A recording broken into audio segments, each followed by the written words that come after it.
my cousin was celebrating his birthday in a luxurious hall, unaware that it now belonged to me. Upon seeing me at the entrance, he yelled, "Get that starving woman out of here."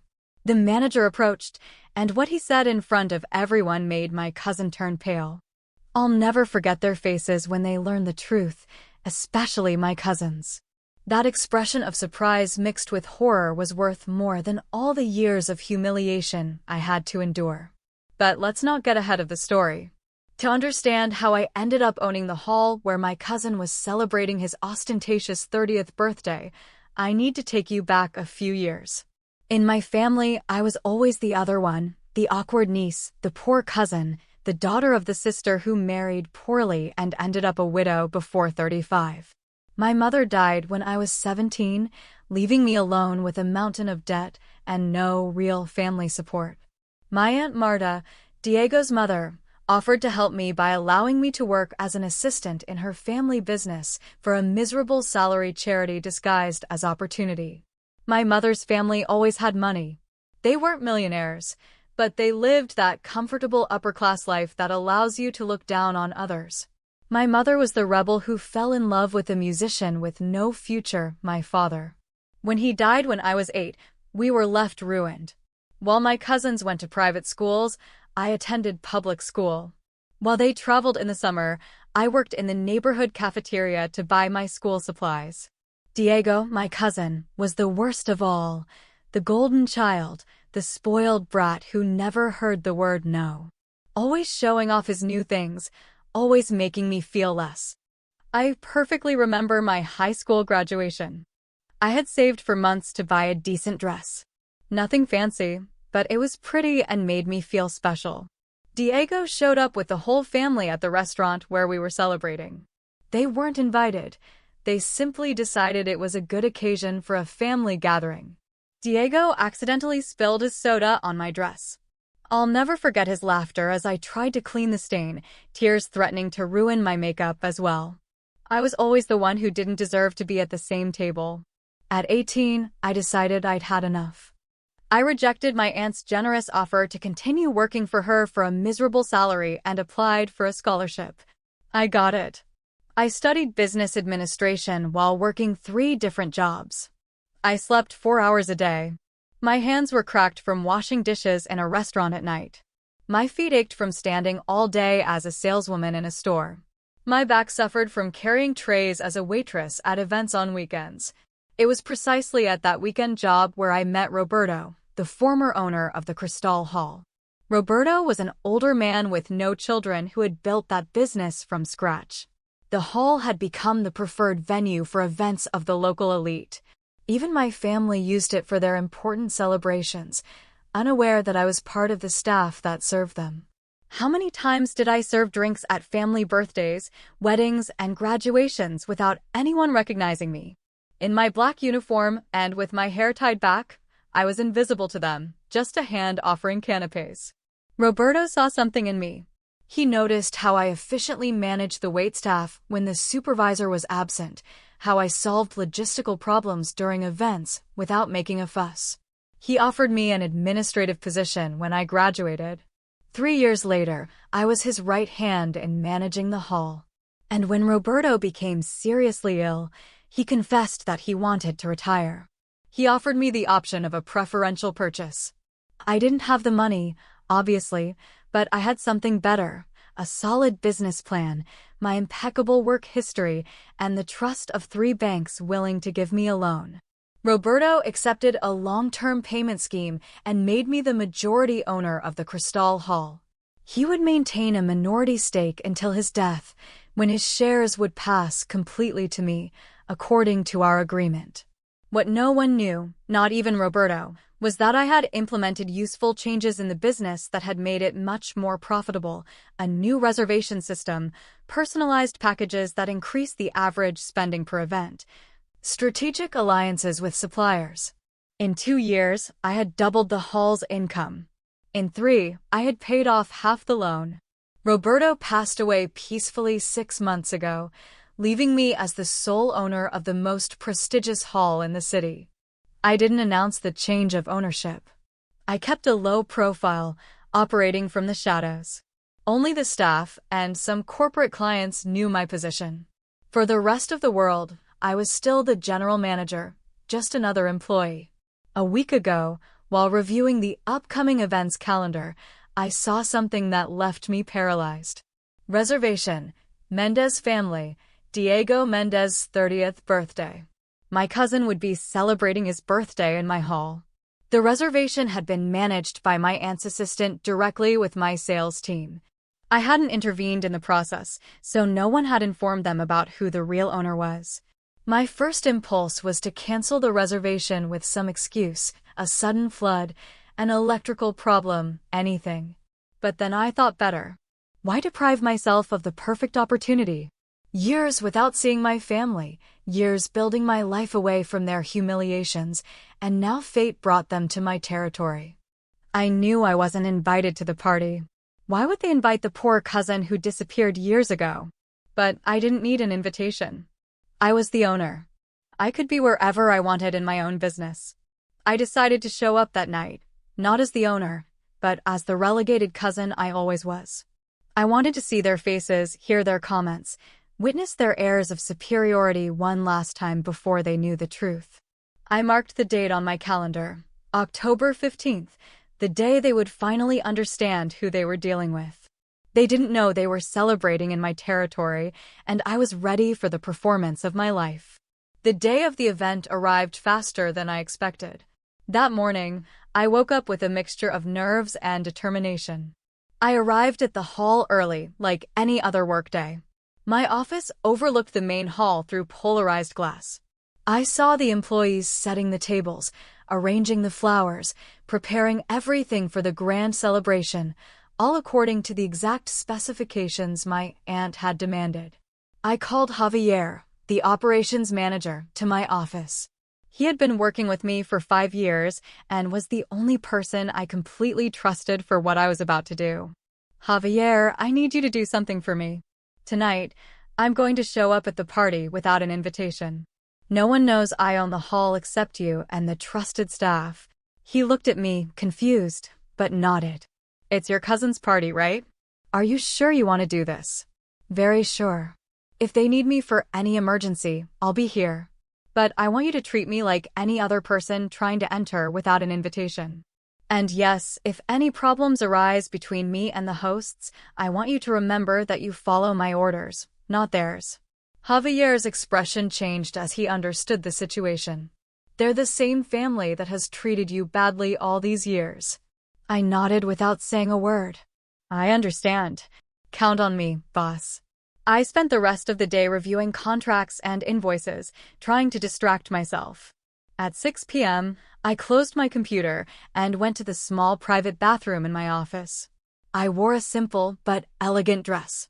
Nothing ostentatious in my purse, nothing that screamed money, but nothing that made me look careless either. It was a navy blue dress with a classic cut that I had bought at a department store. Comfortable but pretty shoes. Discreet makeup. My hair loose and natural. I wanted to look good, but not exceptional. I wanted to be recognizable as the poor cousin, but with the dignity I had now earned. I went out the back door and walked around the building. I wanted to enter like any other guest.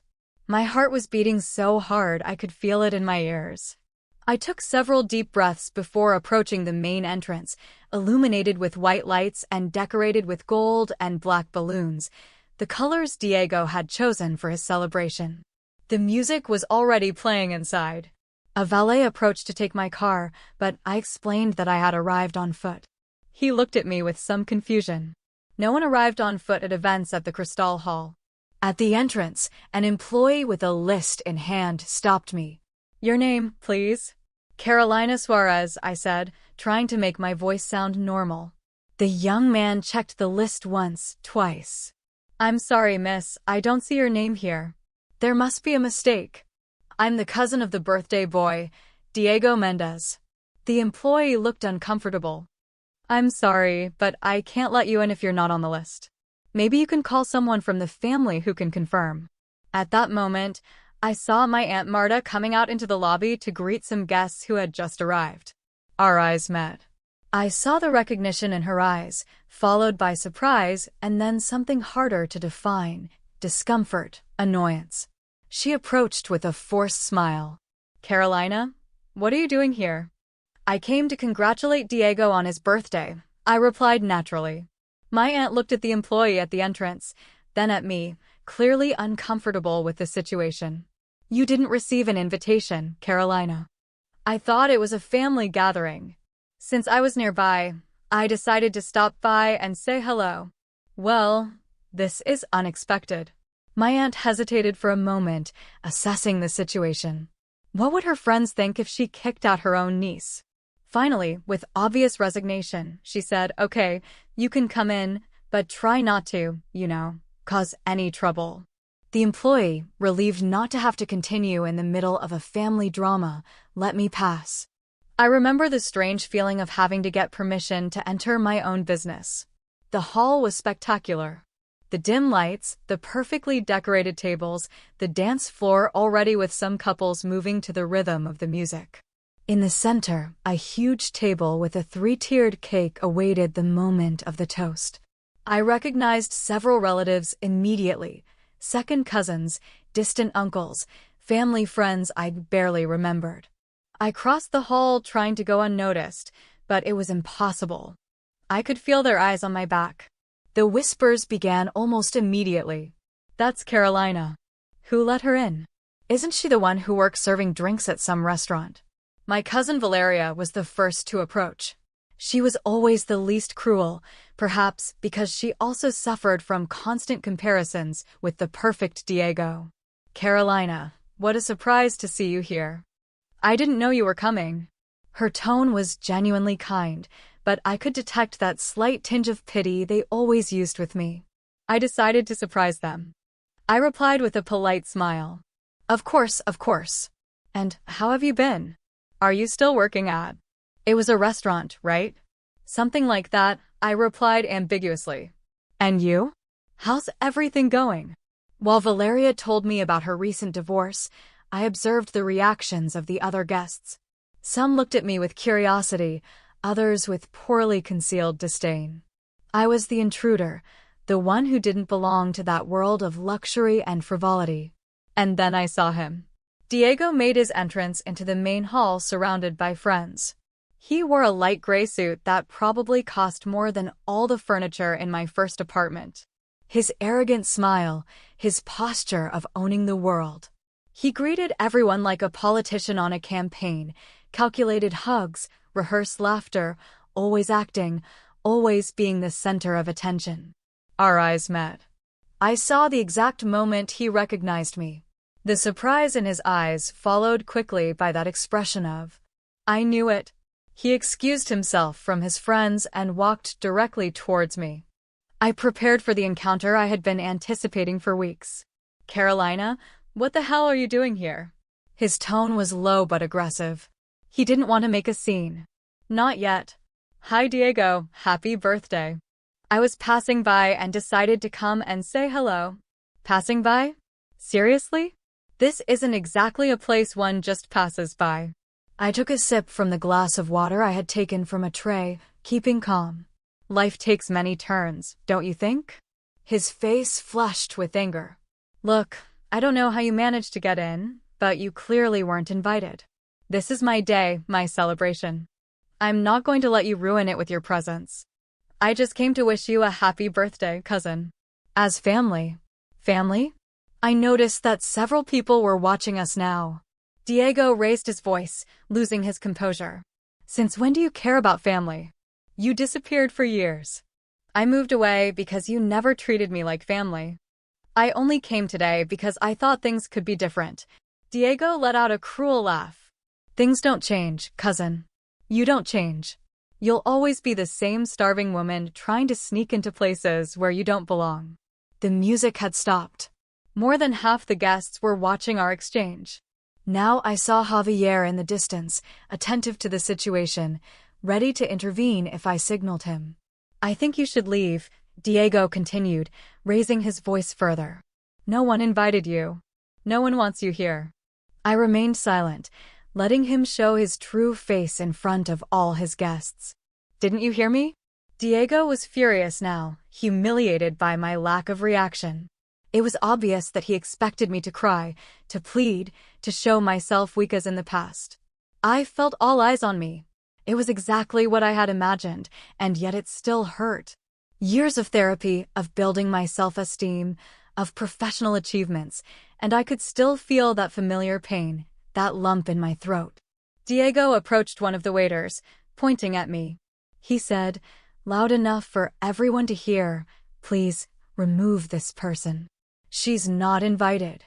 The waiter, who knew me perfectly well as his boss, was paralyzed, not knowing what to do. He looked at Javier, seeking instructions. Diego, frustrated by the waiter's indecision, raised his voice even louder, completely out of control now. "Didn't you hear me? Get this starving woman out of here. I don't want her at my party." The silence was total. Even those who weren't paying attention turned to us. I saw uncomfortable faces, some embarrassed, others expectant, as if they were watching an accident in slow motion. Javier approached with a determined step. He placed himself between Diego and me, and in a clear and professional voice, he uttered the words that would change the whole dynamic. "Excuse me, sir, we can't kick out the owner of the hall." Diego looked at him as if he had spoken in another language.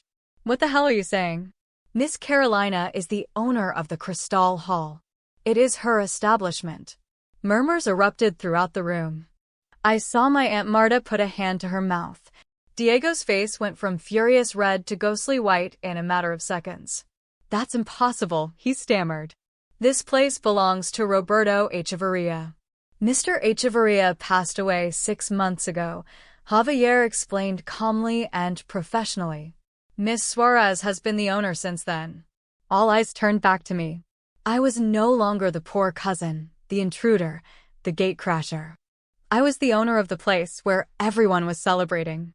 The power had changed hands in an instant. Diego's expression was indescribable, a mixture of shock, shame, and contained rage. He tried to speak twice, but couldn't find the words.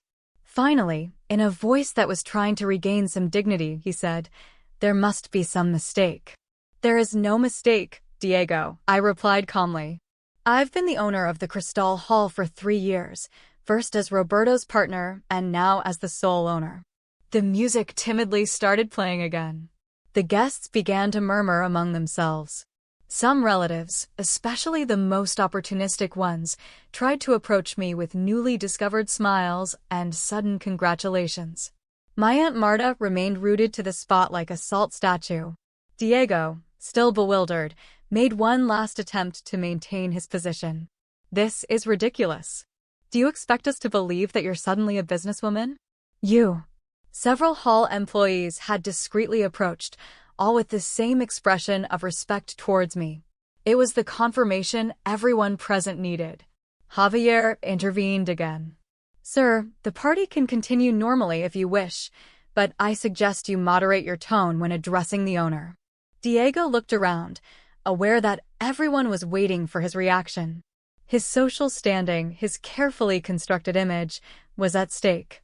With visible effort, he tried to compose himself. "Of course," he said with a forced smile. "It's been a surprise, that's all." "Carolina, cousin, what wonderful news. Why didn't you tell me before?" His sudden change of attitude was so transparent that it was pathetic. Several guests looked away, uncomfortable with the obvious attempt to ingratiate himself with me. "I think we should talk privately, Diego," I said firmly. "Will you accompany me to my office?" Diego followed me to my office like a scolded child. His posture had completely changed. He was no longer the confident and arrogant man of minutes before. He walked with his head slightly bowed, avoiding the gazes of his guests. Javier escorted us to the door with professional discretion, making sure no one followed us. My office was elegant, but not ostentatious, a functional space with personal touches, a couple of plants, some framed photographs of landscapes, my university degree discreetly hung on a side wall. Behind my desk, a large window offered a panoramic view of the city. I sat in my chair and indicated to Diego to take a seat opposite me. For a moment, neither of us said anything. The silence weighed tons. Finally, Diego spoke first. All this must be a sick joke. How is it possible that you... I let his question hang in the air. I opened a desk drawer and took out a folder. I opened it slowly and extracted the documents that proved my ownership of the Cristal Hall. I handed them to him without saying a word. Diego examined them with growing disbelief. His face went from astonishment to recognition, and finally to something resembling reluctant respect. It's true, then, he murmured, more to himself than to me. You really are the owner. For 3 years, I replied calmly. Why didn't you ever say anything? Have we seen each other at family gatherings? No, Diego. We haven't seen each other at any family gatherings in the last 5 years. They stopped inviting me when I understood that respect was something I was never going to receive from you. His eyes avoided mine. He was looking for excuses. I could see it in his expression. You were always so distant, so different, he began to say. I cut him short. Do you remember my high school graduation? When you ruined my dress? Accidentally. We were kids, Carolina. It was a stupid joke. And when you humiliated me in front of everyone at Grandma's birthday, because I couldn't bring an expensive gift. Come on, that was 10 years ago. And when you made fun of me because I worked as a waitress while I was studying. When you called me the family maid at Christmas dinner. When you told your girlfriend at the time that I was the family's charity project. With each question, my voice remained firm, but I could feel years of pain surfacing. I wasn't shouting, I wasn't crying. I was simply naming, one by one, all the humiliations I had kept silent. Diego sank further into his seat. For the first time in his life, he wasn't in control of the situation. He couldn't buy his way out of this problem. Look, he began in a conciliatory tone. Obviously, I've made mistakes. We all have. But we're family. Family forgives. Forgives. I almost laughed. I'm not looking for your forgiveness, Diego. I haven't done anything wrong. Then what do you want? Revenge? To humiliate me in front of my friends like I did to you? Is that it? I looked him straight in the eyes. I want you to understand something you've never understood, that people have value regardless of how much money they have or what family they come from. That respect isn't bought, it's earned. Diego was silent. For the first time, he seemed to be really listening. For years, I thought I had to prove my worth to you. That if I worked hard enough, if I earned enough money, you would finally respect me. But now I understand that would never have worked because the problem was never mine, it was yours. You, and a large part of the family, confuse price with value, and that's a lesson that took me many years to learn. I stood up and walked to the window, momentarily turning my back to him. The city sparkled with night lights, beautiful and distant. I propose something, I said finally. Your party can continue. All your guests can keep enjoying themselves. But on one condition. Diego leaned forward, tense. Which is? That you offer a public apology. Not just to me, but to all the people you've treated as inferior for not having your money or your position. To the waiters tonight, the cleaning staff, everyone you consider invisible. I watched as his face transformed. The initial indignation followed by calculation and, finally, resignation. I knew he was trapped. His reputation was at stake. And if I refuse? Then the party ends now. I'll ask everyone to leave. I'll explain that the venue is closing by management's decision. It was a bluff, in part. I would never have ruined the celebration of so many innocent people just to get revenge on Diego. But he didn't know that, and at that moment, he believed I was capable of doing it. Okay, he said finally. I'll do it. We returned to the main hall, where the music had continued, but the tension was palpable. Everyone was watching us, waiting for the outcome of the drama that had unfolded before their eyes. I saw my Aunt Marta approaching, but Javier, always attentive, discreetly intercepted her. Diego walked to the center of the room, asked for the music to be lowered, and took a microphone. He cleared his throat and began in a hesitant voice. Friends and family, I want to ask for a moment of your attention. Tonight has been full of surprises, and not all of them have been pleasant. I must offer a public apology to my cousin, Carolina. He paused, his eyes searching for mine. I held his gaze without expression. I've been unfair to her for years. I've treated her with contempt and arrogance. I've judged her for circumstances that weren't under her control. And today, I even tried to humiliate her in front of all of you. I was wrong. The guests watched with a mixture of discomfort and fascination. No one expected this twist in the elegant celebration. I also want to extend my apologies to the staff serving us tonight, and to all those I've disrespected by considering them less important. The words came out with difficulty, but I could see that something in him was changing as he uttered them, as if by saying them out loud, some of their truth was touching him. Carolina is not just my cousin. She's a successful businesswoman who has built something on her own merit, without the family safety net I've always had. She deserves my respect and the respect of all of you. When he finished, there was a brief silence and then spontaneous applause that surprised me. It wasn't the enthusiastic applause of a standing ovation, but the respectful acknowledgement of a moment of truth. Diego handed me the microphone. I hadn't expected it. I hesitated for a moment, but then I took it. I hadn't planned on speaking, but suddenly I knew exactly what I wanted to say. Thank you, Diego. I accept your apologies. And I want everyone to know that this celebration continues. Today is a day of joy, not resentment.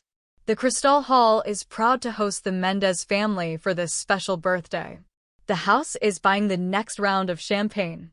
A murmur of approval went through the room. Javier, always efficient, was already giving instructions for the champagne to be served. The music gradually rose again. Diego approached and extended his hand. I took it, but instead of a formal handshake, he pulled me in for an unexpected hug. For a moment, I saw the child who had been my playmate before money and status separated us. I'm really sorry, he whispered. Not just for today. I know, I replied. And this doesn't fix everything overnight, but it's a start. We separated and each went our own way, but I stayed, watching as the party regained its rhythm.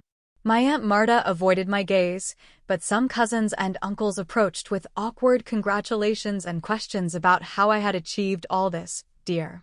I politely ignored them and headed towards the staff. I thanked them for their work that night, especially for maintaining their composure during the incident. I promised them an extra bonus and asked them to make sure all the guests had a perfect evening. Before leaving, I took one last look at the celebration. Diego was with his friends, more subdued than before. Some guests looked at me with a mixture of curiosity and newfound respect. My aunt finally approached, visibly uncomfortable. Carolina, I didn't know about Roberto. It's impressive what you've achieved. Thanks, Aunt. It's been a long road. Maybe we could get together someday to talk. There's a lot of lost time. I nodded without committing. It was too late for that, but I wouldn't close the door completely. I left discreetly. I didn't need to be the center of attention any longer. That night wasn't really about humiliating Diego or showing off my success. It was about closing a painful chapter of my life, finally letting go of the need for approval that had haunted me for years. As I walked to my car in the private parking lot, I felt a lightness I hadn't experienced in a long time. It wasn't happiness exactly, but something deeper, liberation. Revenge hadn't been the sweet moment of triumph I once imagined. It had been something better, the moment I could finally see my own worth clearly, without it being defined by the eyes of others. The best revenge isn't humiliating the one who hurt you, but demonstrating your own worth and finding inner peace. Respect isn't begged for, it's earned.